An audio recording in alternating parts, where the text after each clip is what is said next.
Okay, so it is Monday morning, 4 a.m. on the bus to Batangas Pier to head to Mindoro and the town of Puerto Galera for some sightseeing, waterfalls, scenic overlooks, and snorkeling. 2 days. Goodbye to Manila. Maybe get some footage along the way, and 2 hours Batangas Pier. Could be less without traffic. The bus I just got off. I'm at Puerto Batangas. It only took an hour and a half to get here. That is like unbelievable.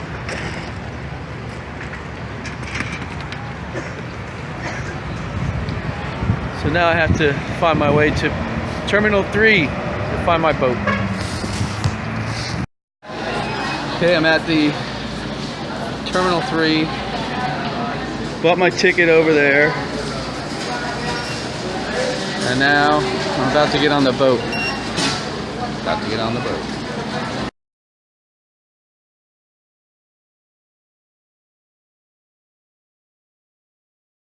I am going to try some new food.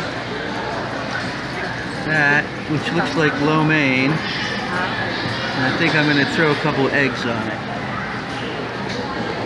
And I'm in Terminal 3 waiting for my boat. We've got 45 minutes to go before the boat pulls out.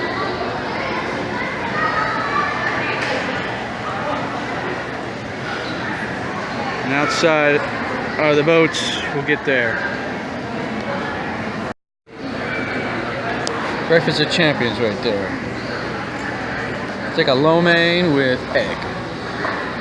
And a calamansi, which is a lime. I'm coming down the gangway, I'm good. If I just knew where I was going. Here's all the fast jets and the boats.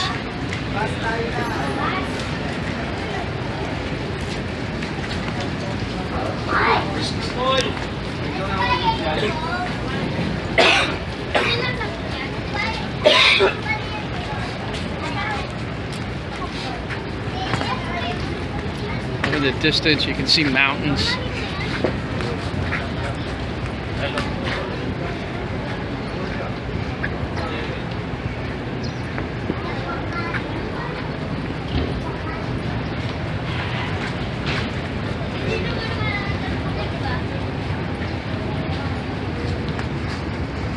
Little detail on these outriggers, they're all made of bamboo.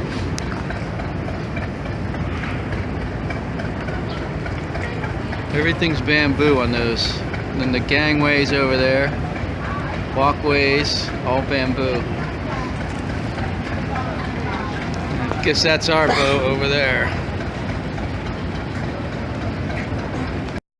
Gotta get my big suitcase on that gangplank.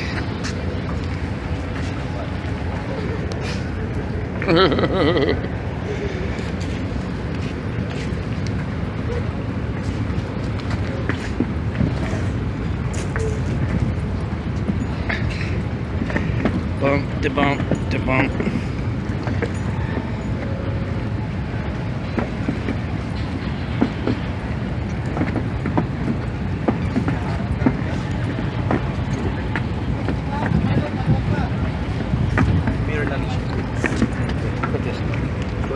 Just put that there.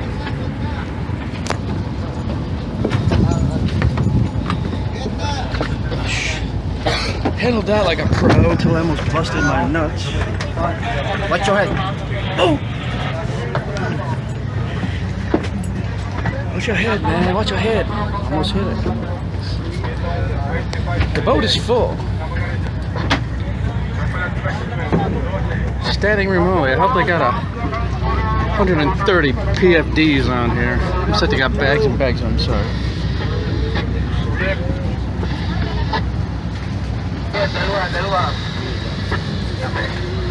Alright, that's it for now. I'm on the boat.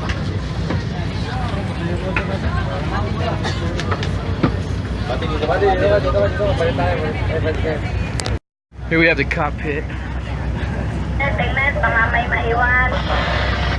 They look right out the front of the boat. Boat's full.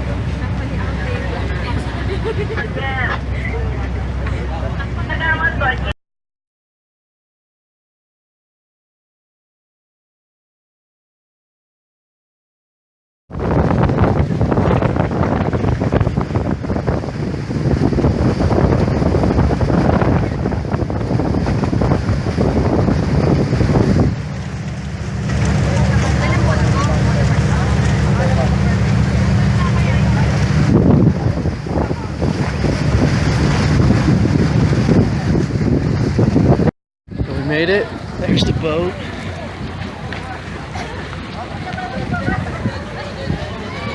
Clean, clear water with a little bit of garbage in it.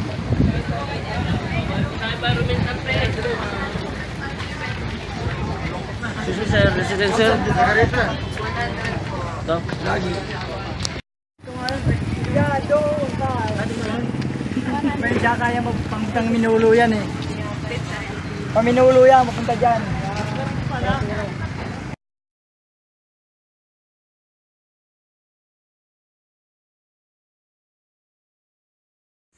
Okay, so here's the resort, Bad Lads.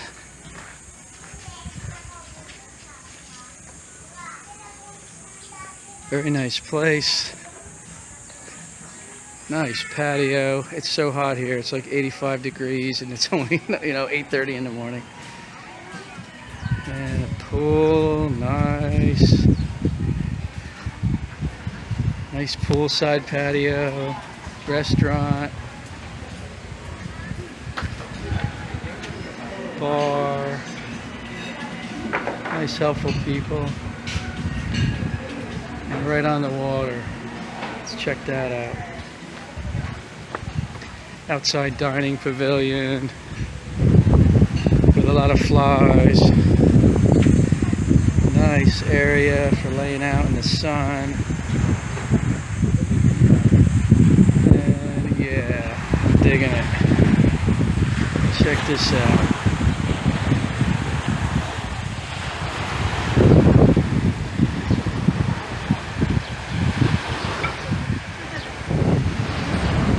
Yeah, 2 days here. Looking forward to it.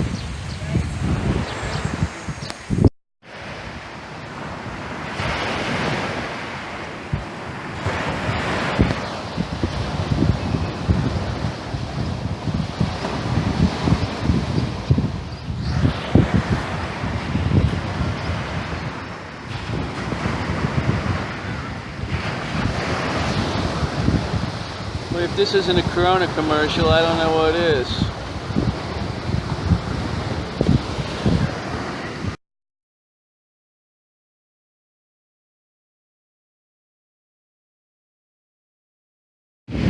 Alright, here's the pier.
huwag mong hawakan yung frog.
It's girls!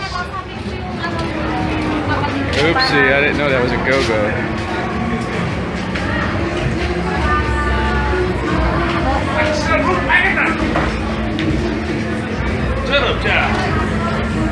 这冷片。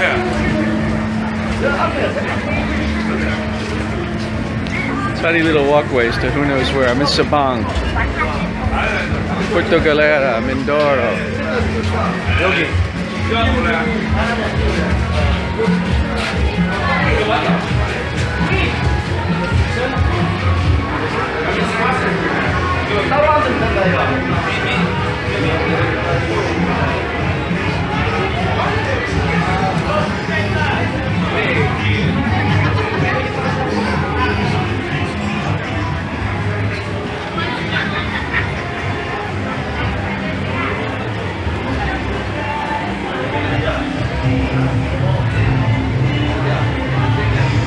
Fun, fun, fun.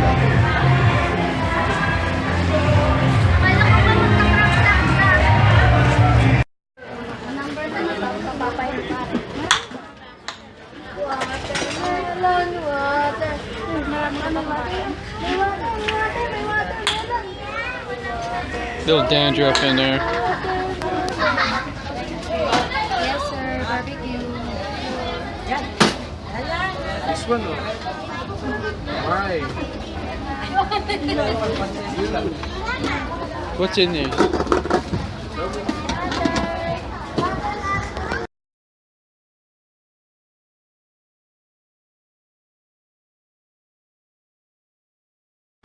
Okay, it's dinner time and I'm at a little fish market here just on the side of the road in the middle of nowhere. Been driving around at night. Lucky I'm not dead on this scooter.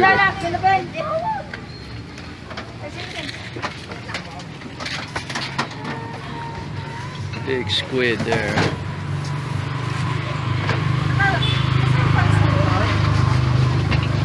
Tuna. I think I'm gonna get some baby tuna. And then they cook it. Oh, look at these fish. And then over here on this little grill,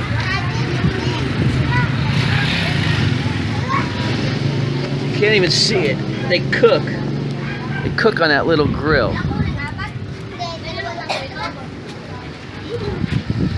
So yeah, pretty much island of Mindoro, middle of nowhere.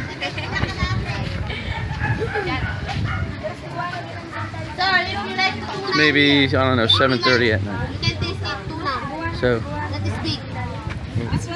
I can taste.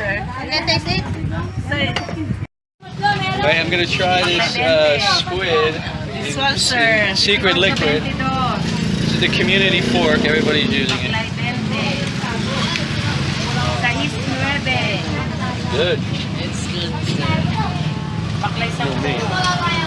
What's your name, Good. sir? John. John? John. I'm white. My name is white. This is Vilma. Meeting new friends. Eating squid. Good. Good. Need salt. You like this? This is a teacher. Okay, good. Teacher. Oh, chicharon? Pork. This is pork. No, no, thanks. Okay, good.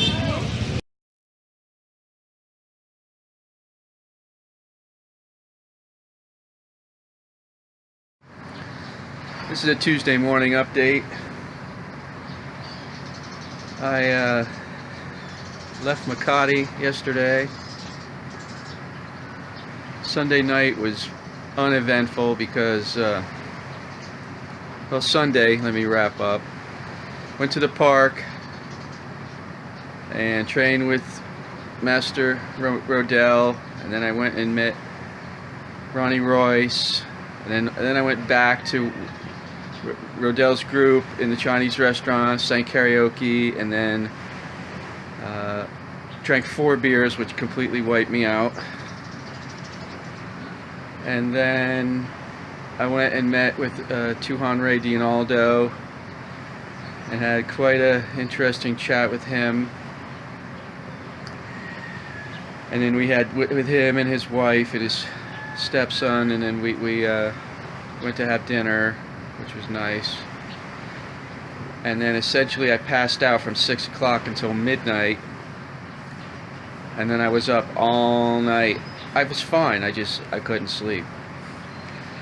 At 3:30 in the morning, took a taxi to the Jackliner terminal, got on the bus at 4 to Batangas terminal, got there 5:30, bought my ticket to Puerto Galera, Mindoro. The boat left at 6:30. Now, all the videos I ever watched of the people taking this boat, the boat was usually empty. Well, not in this case. It was packed. I don't think they could have got one more person on there. The capacity is 130 people, and that was about what they had. All Filipinos. I'm pretty, with possibly one exception, I was the only Westerner on the boat, which I found kind of odd. But it only took maybe an hour to get to Puerto Galera, and actually, when you land at the port, if you look back, you could still see Batangas. It's not that far. I mean, it's far. Maybe it's 20 miles, but you could still see it. Got to the hotel at 8 a.m. By the time I, got off the boat, and I kind of walked around a little bit by the pier and got a tricycle. He knew exactly where it was. It's just a pretty popular place, as you can see. It got a nice pool. Very nice. I'm in my room. I have a deck, like a patio off my room, and then the ocean is right there. You can hear the waves crashing in the background. It's very nice. So, of course, you're not supposed to check into a hotel until 2 o'clock, and it's 8 o'clock in the morning. Well, the next thing I find out is we don't have a reservation for you. And so I get on, and I'm thinking, I know I booked the hotel on Expedia, but did I screw up? So I open up my Expedia, and yeah, I screwed up. I booked it for the next night, as well as another hotel for the next night. Back on the island, I have to take the boat back. I'll get to that. They were very nice about it. They switched it. They said, no problem, it's already paid, and we'll just switch it for you. So I was very thankful for that. So after that, I went swimming. I went swimming in the ocean. I went swimming in the pool. Then I passed out after pretty much at about 11 a.m. after being up from 11 a.m. the night before, or yeah, 10:30 maybe. Slept pretty hard. Got up around 4 and rented a scooter. I rented a scooter. There's video of that. You'll see it. I got a scooter. It's supposed to be $8 for 24 hours, and since I got it at 4 in the afternoon and I'm leaving this, you know, in the middle of the day, they gave it to me for $4, and I had to put $1 worth of gas in it. So for $5 I got a scooter. So I went up to the high point where the vista to see. Right at sunset I made it. I don't know how good the video is going to turn out. Maybe it's going to be dark. I'm hoping not. And then I took the scooter. It got dark, but I wanted to see Sabang, so I took the scooter to Sabang on a very narrow, treacherous road. It had several patches where it was like, it's a concrete road, and there were sections where it just wasn't there. And if you didn't, luckily I was following people, and they were slowing down for these bumps. Otherwise, I may have crashed. Because it's just like, there you are, no more road. Oh, there's the road again. So then on the way back I stopped and got some baby tuna, which I love, and just a couple other things. And I finally found some Boracay coconut rum, which is extremely good. It's like Malibu, except it's only $2 a bottle instead of $15 a bottle. So I just buy little, and I'm not drinking a lot.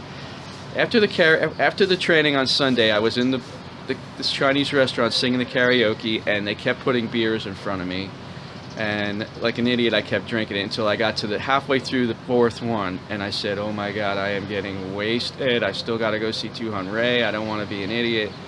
So I stopped drinking, but I don't drink, people. So 3.5 beers, I was like, you know, Ozzy Osbourne flying high again. Woo! Put me in a taxi again, you know. But you know, at night I'm having a trouble. You know, I'm still jet lagged, and I can't sleep at night. So I just had one drink with the pineapple juice and the coconut rum, which is really, really good. It's kind of like a pina colada, my own concoction. And so I went to bed about 9. Woke up at midnight, wide awake, could not sleep again till 3. Finally went to bed at 3, woke up 5:30, and it's already light here at 5:30. It's basically here, because it's, you know, much closer to the equator, it's light essentially from 5 in the morning until about 6:30 at night when it gets dark. So it gets dark, you know, earlier here than back in the States, but it's also getting light a little earlier.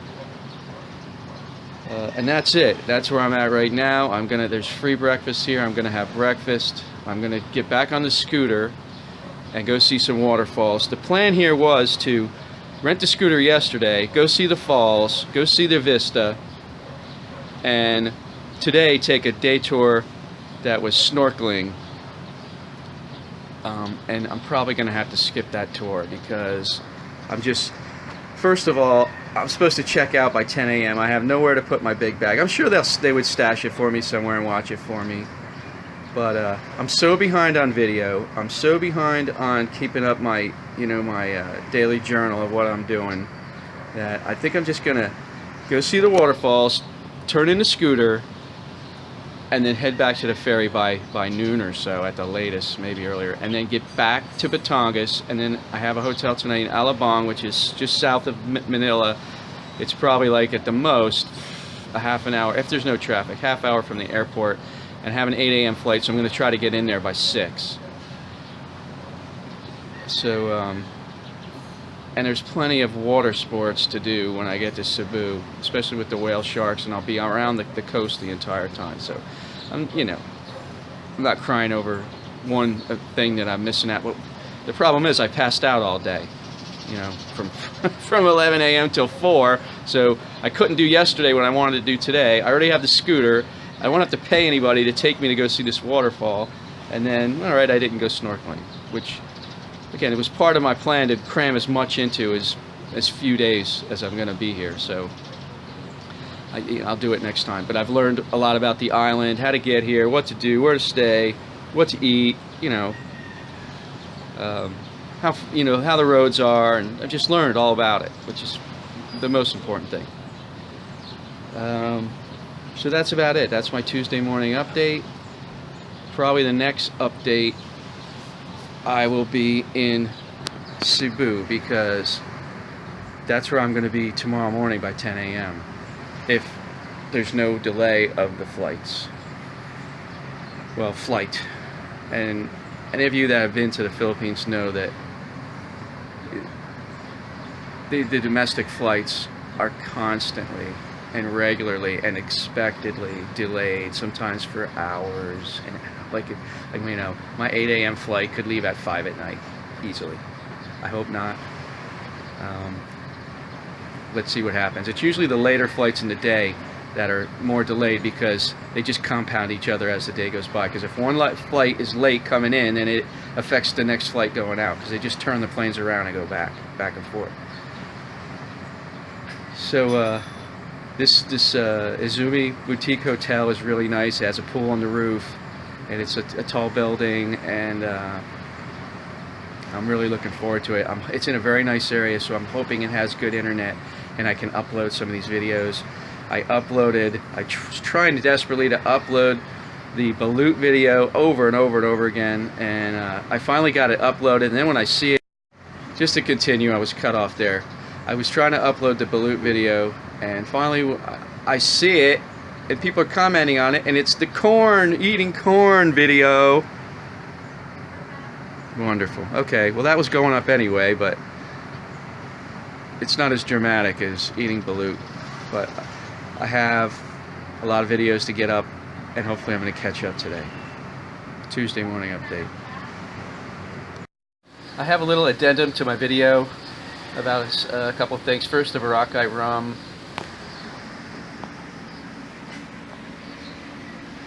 You can see coconut rum, only 115 pesos, which is just a little over $2. With the Del Monte pineapple, makes a great, you know, light drink. Also, I picked up when I met Tuhan Ray, there's a place there called Makati Cinema Square, and they have a lot of knife shops and gun shops. Actually, you can actually own guns in the Philippines if you don't have a criminal record. And I saw some of these knives. I was like, well, I wonder how much they are. So I picked up this knife. It's Spyderco Karambit, and it is the coolest thing. I want to open it. It's very nice. This is based on the Ernest Emerson design. I forget which one it is. The G10, I believe. And also orange. See, they had an orange one next to a black one, and I thought, well, is the orange one the trainer for the black one? And they said, no, they're both real knives. So I looked it up on eBay, and they don't have the orange one even available anywhere, only the black one. And the black one is going, the average price for the black one is about $200. And I saw one for $149. There must have been some issue with it, I don't know. And some people had them as high as $400, but they were anywhere in the $199 to $249, $215 price range. I got this knife, and I mean, it's very tight. It's very, you know, it looks very well made. It doesn't look like some Chinese knockoff. It says it's made in Japan. So I don't know if all Spyderco knives are made in, you know, Colorado, like they say, but 850 pesos, which is about $18, I believe. $17 or $18 for this really nice knife. Another thing is, yes, you can carry knives in. Let me just put it to you this way. Oh, can you carry knives in the Philippines? Well, I looked it up, and what I found for Philippine knife laws is if you're in a fight and you stab somebody, you're in big trouble.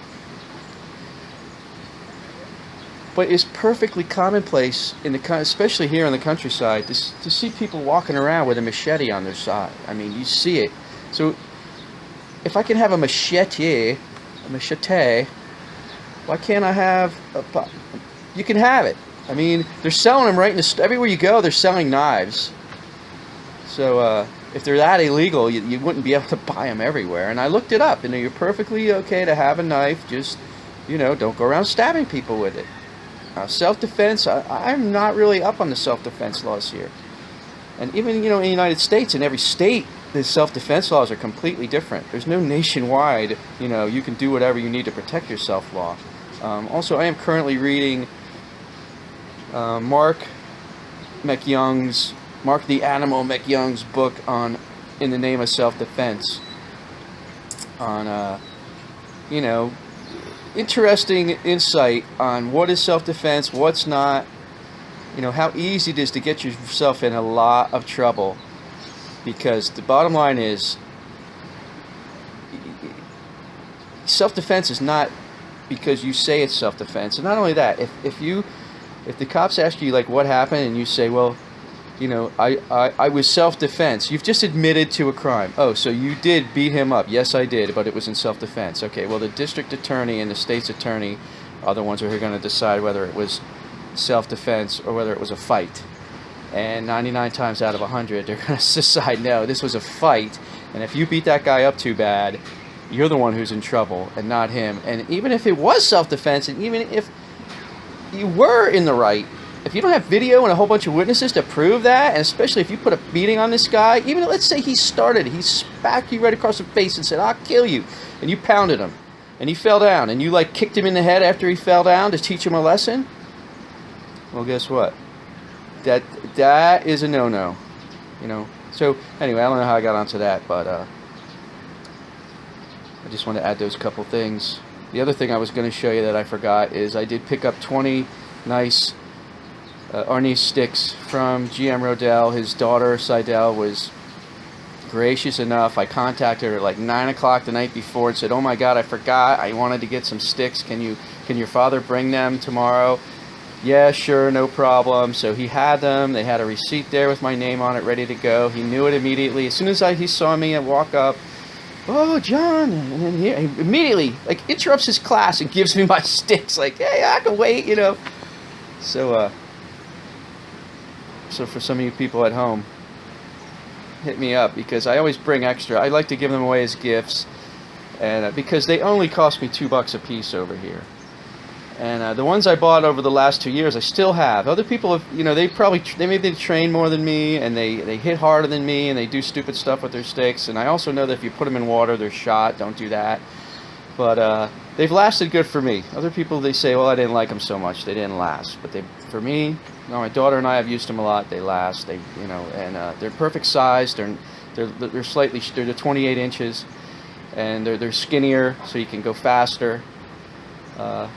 So, stocked up on those, 10 light and 10 dark. And just to give you another glimpse here where I'm at. Right here, well, you probably can't see it, but this tree right here is a mango tree that is loaded with green mangoes. Which, you know, if you live in Florida, that's not really that big of a deal. But, it's really, really nice here. It's 6 o'clock in the morning, but it's light. And then Tropical Paradise, the pool, nice pool. And then the ocean. I'm right on. I don't know if it's exactly the ocean, but it's a sea, or a, you know, it's close enough. Salt water, baby.